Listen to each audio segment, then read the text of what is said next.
প্রত্যেকটা মহল্লায়, প্রত্যেকটা বাসায়, প্রত্যেকটা বিল্ডিং এ দেখা যাবে যে কিছু বয়স্ক মানুষ থাকবেন যারা অসুস্থ।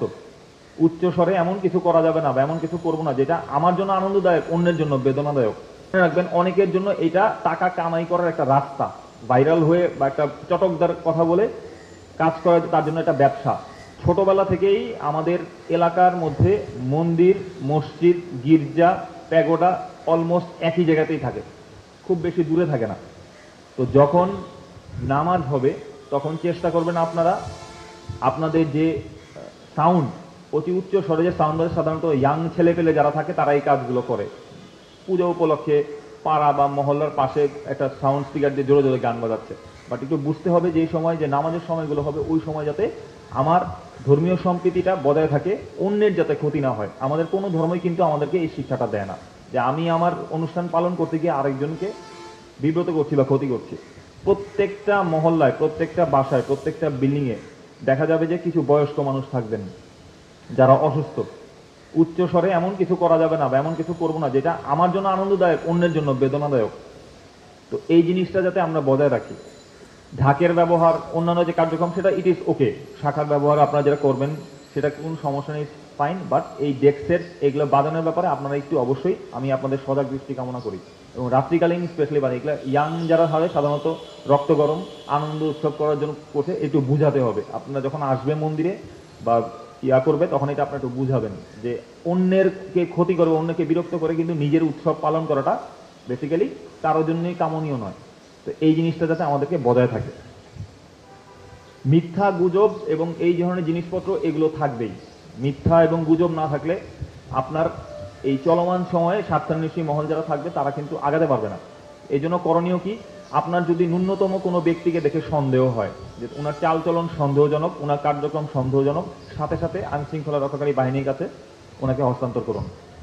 কেউ আইনকে নিজের হাতে তুলে নেবেন না। আপনাদের প্রতি আমার রিকোয়েস্ট, কেউ আইনকে নিজের হাতে তুলে নেবেন না। তাকে সাথে আপনাদের মণ্ডপের বাইরে যে তিনি থাকবেন আইন শৃঙ্খলা বাহিনী তাকে হস্তান্তর করুন। যদি না হয় তাকে রাখুন, আমাদেরকে অবগত করুন, থানায় অবগত করুন। আমি কথা দিচ্ছি আমাদের পৌঁছাতে যতক্ষণ, শুধু ক্যাম্প থেকে পৌঁছাতে যতক্ষণ, ততক্ষণ পর্যন্ত হোল্ড করে রাখবেন। বাট কোনো বিষয় নিয়ে মারামারি, ঝগড়া বিবাদ, ফ্যাসাদ, একটা ঘটনা তৈরি হয়ে যাওয়া, হাইপ হয়ে যাওয়া, এইসব জিনিস যাতে আমাদের মধ্যে না হয়। আমি আবার বলছি, অনেকে হয়তো চেষ্টা করতে পারে যে একটা সিচুয়েশন তৈরি করে কোনো মতে এই জিনিসটাকে দিয়ে একটা হাইপ তৈরি করা যায় কিনা, ভাইরাল হওয়া যায় কিনা, এই জিনিসটার সুযোগটা যাতে আমরা না দেই। আমরা যদি খারাপ ব্যক্তিকে খারাপ কাজ করার সুযোগ দেই, উনি এটা আরো করবেন। কারণ মনে রাখবেন, অনেকের জন্য এটা টাকা কামাই করার একটা রাস্তা, ভাইরাল হয়ে বা একটা চটকদার কথা বলে কাজ করা, তার জন্য একটা ব্যবসা। বাট আপনার এবং আমার জন্য কিন্তু এটা ব্যবসা না। তো সেই জন্য আমরা চেষ্টা করবো যে এই ধরনের কার্যবলী করে কেউ যদি চেষ্টা করে কোনো সিচুয়েশন ক্রিয়েট করে, আমরা এটাকে আগে ডিফিউজ করে দেবো এবং সাথে সাথে তাকে থানায় বা সেনাবাহিনীর কাছে হস্তান্তর করবেন। আমরা আমাদের সিস্টেমে তাকে জিজ্ঞাসাবাদ করে আইন অনুযায়ী যে ব্যবস্থা আছে সেই ব্যবস্থা আমরা গ্রহণ করব। সোশ্যাল মিডিয়াতে আমরা যা দেখি, যা শুনি, সবকিছু বিশ্বাস করার কিন্তু অ্যাকচুয়ালি কোনো গ্রহণযোগ্যতা নাই। বাংলাদেশে আমি যেখানে বড় হয়েছি বা যেখানে আমি আমার জন্ম, সেইখানে আমার সকালই ঘুম ভাঙতে হচ্ছে মন্দিরের ঘন্টার শব্দ শুনে অথবা আপনার উলুধ্বনির যে শব্দ শুনে। আমার বন্ধু বান্ধব, আপনাদের আত্মীয় স্বজন সবাই যদি বলি, দেখবেন যে ঘুরে ফিরে হয় মুসলমান, বৌদ্ধ, খ্রিস্টান, আমরাই। আমাদের বাংলাদেশের মতো সৌহার্দ্যপূর্ণ সম্প্রীতি পৃথিবীর অন্য কোনো দেশে নাই, এটা পসিবল না।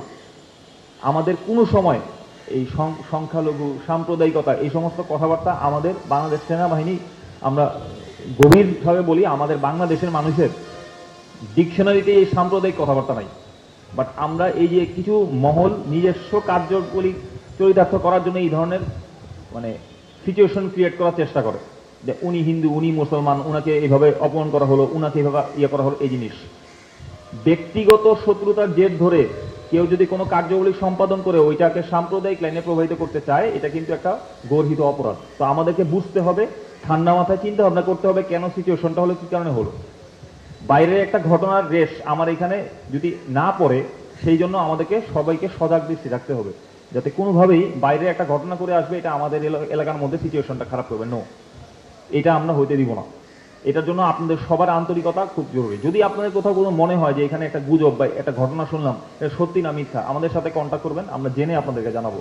বা কেউ নিজের হাতে আইন তুলে নেওয়া, একটা কমেন্ট করে দেওয়া, একটা মন্তব্য করে দেওয়া, একটা সিচুয়েশনকে গরম করে দেওয়া, এরকম যাতে আমরা না করি, এই জিনিসটা কেউ মাথায় রাখবেন। একটা সুইপিং কমেন্ট, আমি একটা জিনিস জানি না, একটা জিনিসের দেখে একটা কমেন্ট করে দিলাম, বক্তব্য দিয়ে দিলাম, বা একজন পাগল বা অপকৃষ্ট ব্যক্তি বা একজন ব্যক্তি কোনো ধান্দার মধ্যে এসে একটা কথা বলে আমাকে উত্তেজিত করে দিল, আমি ওনার সাথে ঝগড়া বিবাদ সাথে লেগে গেলাম, সিচুয়েশন কিন্তু চেঞ্জ হতে সময় লাগবে না। এই জন্য আমাদেরকে একটু ধৈর্যের সাথে, মানসিকতার সাথে এগুলো মোকাবিলা করতে হবে।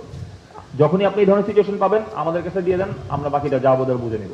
বা কোনো অবস্থার পরিস্থিতিতে আমরা যাতে কাউকে সুযোগ না দিই যে মিথ্যা গুজব বা কোনো কিছু রটানোর জন্য। আমাদের গোয়েন্দা সংস্থার পক্ষ থেকে সার্বক্ষণিক মনিটরিং বিদ্যমান। আমাদের যে গোয়েন্দা সংস্থা আছে, আমাদের সকল বাহিনীর প্রত্যেকেই সাদা পোশাকে মাঠ পর্যায়ে কার্যক্রম চলমান রেখেছেন, প্রত্যেকেই যার যার জাংশন পয়েন্টে দেখছেন। এখনো পর্যন্ত আমরা সৃষ্টিকর্তার কৃপায় কোনো ধরনের কোনো হুমকি বা কোনো ধরনের কোনো থ্রেট আশা করছি না। যেখানেই আমরা পাচ্ছি যে কোনো ব্যক্তিকে যে উনি কোনো নির্দিষ্ট দল বা ধান্দা বা কোনো কিছুর মধ্যে আগমন করছেন, আমরা ওনাকে ডিফিউজ করার চেষ্টা করছি, যাতে আমাদের অন্তত ওয়ারি এবং ড্যামরা এলাকায় এই ধরনের সিচুয়েশন তৈরি না হয়। এই ব্যাপারে আপনারা নিশ্চিন্ত থাকবেন। যেভাবে আপনাদের পুজো করার কথা, আপনাদের বাপদাদারা যেভাবে কাজ করে গেছেন, আমাদের পুনরায় আগে বাংলাদেশে যেভাবে যে ওইভাবেই করবেন। আপনাদের যেখানে বিসর্জন দেওয়ার কথা সেখানেই দিবেন, যে পূজা হওয়ার কথা, যে সময় হওয়ার কথা, যে রীতি রেওয়াজে হওয়ার কথা সেটাই করবেন। আপনাদের যেভাবে করার কথা আপনারা নিশ্চিন্ত মনে, নিঃসংকোচ চিত্তে এই কাজটা করে যাবেন।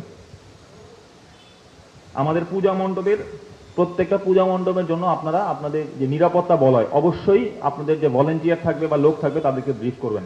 পূজা মণ্ডপে অনেক মহিলারা আসবেন, নারীরা আসবেন, বাচ্চারা আসবেন, শিশুরা আসবেন। ওখানে যাতে আপনাদের মধ্যে থেকেও কোনো ব্যক্তি বা কেউ এমন কোনো সুযোগ না দেয় যে নিজস্ব বিশৃঙ্খলার সৃষ্টি হয়, এমন কোনো মন্তব্য করে বসলো বা এমন কোনো একটা আচরণ করে বসলো যেটা অন্যের জন্য মানহানিকর, এরকম যাতে সৃষ্টি না হয়, এগুলোর ব্যাপারেও সদা দৃষ্টি রাখতে হবে।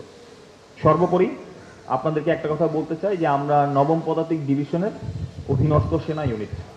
আমাদের যে কার্যাবলী বা যে দায়িত্ব আমাদেরকে দেয়া হয়েছে, এই ব্যাপারে আমরা বদ্ধপরিকর। পূজাকে কেন্দ্র করে যদি কোনো স্বার্থান্বেষী মহল কোনো ধরনের, আই রিপিট, কোনো ধরনের যদি কোনো সিচুয়েশন ক্রিয়েট করার চেষ্টা করে, কোনো দল, কোনো ব্যক্তি, কোনো গোষ্ঠী, যেই দল হোক, যেই ব্যক্তি হোক, যেই গোষ্ঠী হোক, আমাদের দেখার কোনো কারণ বা কোনো সুযোগ নেই। যদি কেউ কোনো ন্যূনতম চিন্তা করে থাকে স্বপ্নেও, তাকে ওটা ভুলে যেতে হবে। আমাদের বাংলাদেশ সেনাবাহিনীর উপরে যে ম্যাজিস্ট্রেসি ক্ষমতা আমাদেরকে দেওয়া হয়েছে, তার পূর্ণ প্রয়োগ করে এটাকে আমরা দমন করব। বা কেউ যদি চিন্তা করে থাকে যে আমি এখানে একটা সিচুয়েশন ক্রিয়েট করে মব ভায়োলেন্সের মাধ্যমে কিংবা একটা ব্যক্তি বা একটা দল বা গোষ্ঠীকে নিয়ে কোনো ধরনের কার্যাবলী সম্পাদন করব, আমি আবার আপনাদেরকে বলছি, শুধু আমাদের পৌঁছাতে যতক্ষণ, আমরা কোনোভাবেই চাই না যে এমন কোনো সিচুয়েশন তৈরি হোক যেখানে দাঙ্গা হাঙ্গামা কোনো ধরনের সিচুয়েশন ক্রিয়েট করে এই পূজাটাকে নষ্ট করা হোক। আমাদের 9ম পদাতিক ডিভিশনের যে আদেশ ইজ ভেরি ক্লিয়ার। আমাদের জন্য, সেনাবাহিনীর জন্য কোনো জাতি, ধর্ম, গোত্র, জাত, কোনো দল, এগুলা আমাদের কাছে কোনো বিষয় না। এগুলো আমরা কগনিজেন্সিতে নিতেও চাই না, নিবও না। আপনি যদি সিআরপিসির রুল ভাঙেন, আমাদের স্পষ্ট 1898-এর 12-1 এবং 17 ধারা অনুপাতে আমাদের টোটাল 17টা ধারায় ম্যাজিস্ট্রেসি ক্ষমতা দেওয়া আছে। আপনি যেই হন বা যারাই হন, যদি কোনো সিচুয়েশন ক্রিয়েট করেন, আইনত যে বিধান আছে সেই আইনের বিধানের মধ্যে থেকে আমরা ব্যবস্থা নিব। এজন্য সবাইকে অনুরোধ করব যে আপনারা যা করবেন নিয়ম শৃঙ্খলার মধ্যে শান্তিপূর্ণভাবে করবেন। এই পূজাকে নষ্ট হয় বা পূজাকে নষ্ট করে দেয় এই ধরনের সিচুয়েশনের মধ্যে আমরা কোনোভাবে এটা অ্যালাউ করব।